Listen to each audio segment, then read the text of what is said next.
With Dr. Greg today. He's a job expert. He runs a website that we'll talk about during the show, talentplanet.com. That'll give you some good insights on how to get a job, even in good economic times. Dr. Greg, I find it difficult to put together a resume.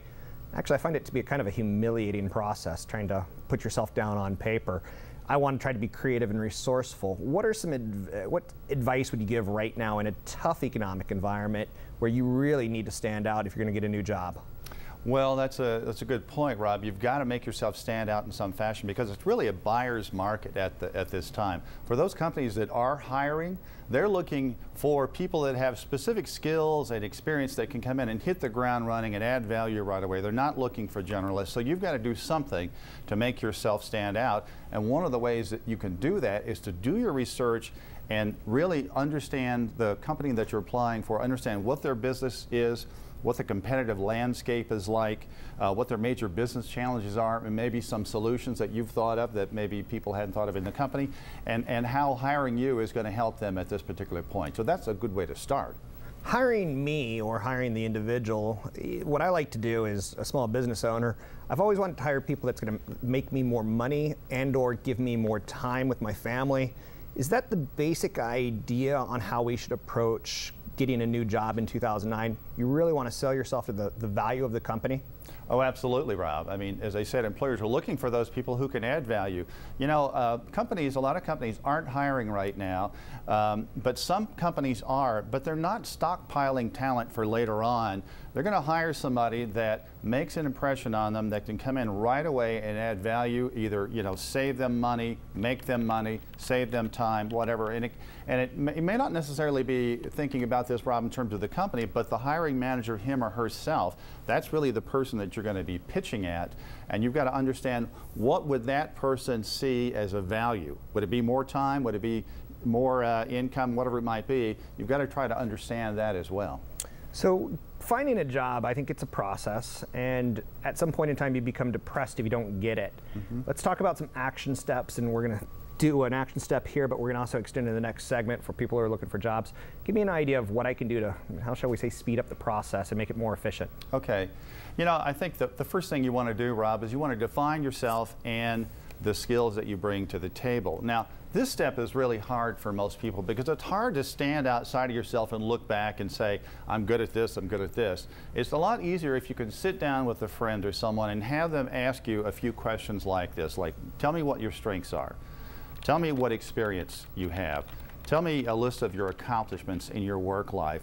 Tell me why you would want to come to work for a company X, whatever it might be. Tell me what you're passionate about. What really is your passion? Why do you come to work every day?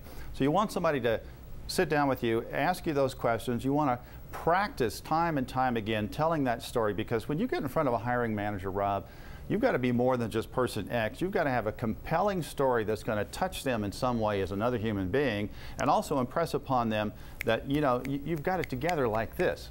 And you could also try videotaping. Just about everybody has a video camera these days. I would sit down with a friend like that and role play that kind of interaction, even role playing a kind of job interaction thing, job application. Thanks very much. We're talking with Dr. Greg Ketchum. We're talking about talentplanet.com. We're talking about 2009. Unemployment's going to go higher from these levels. A lot of us are going to be looking for jobs this year. He has some action lists on what we need to do to sell ourselves quickly and efficiently and appropriately. More with Dr. Greg right after the break.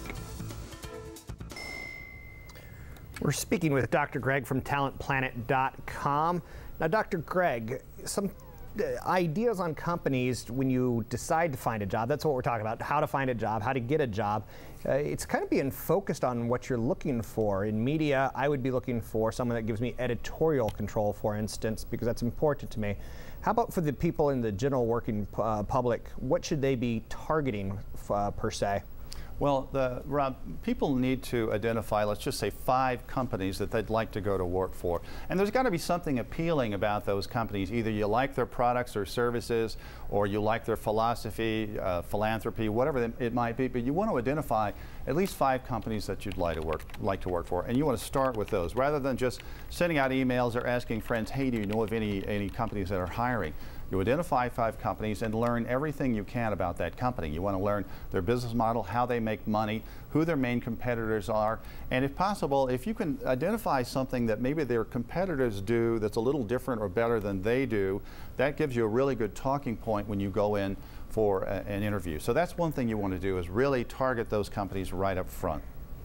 Now, in the last 5 years, I've gotten a little bit more serious about creating a network of people that can help me find jobs, so to speak. For instance, you and I both work for a guy named Brian Cooley.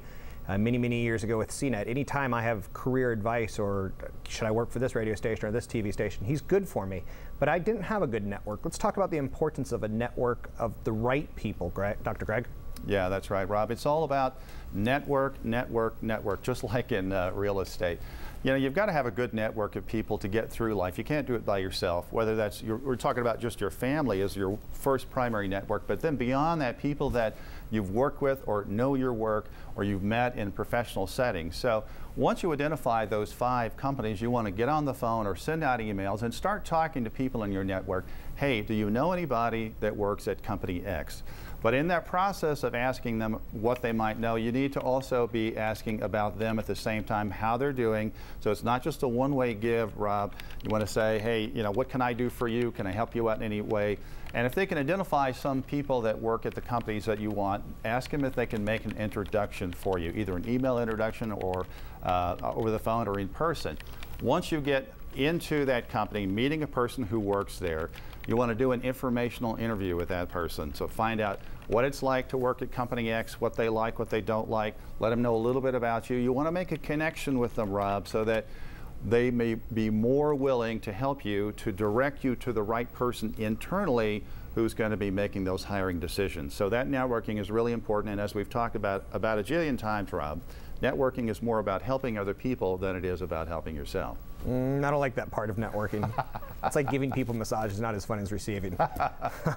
But I agree with you, you're right. Let's talk about, and we've got about 50 seconds left, Experience Unlimited. This is a nugget that you're giving us that can help us land a job. What is Experience Unlimited? Right, Experience Unlimited is a sort of a volunteer group that's put together by the Employment Development Department of California, and it's been around for 40 years.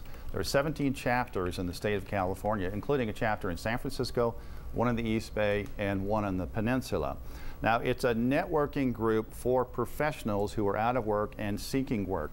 You go to some of the meetings, and you can talk to other people about what their experience is like. It can help you with a psychological boost so you're not feeling quite so alone.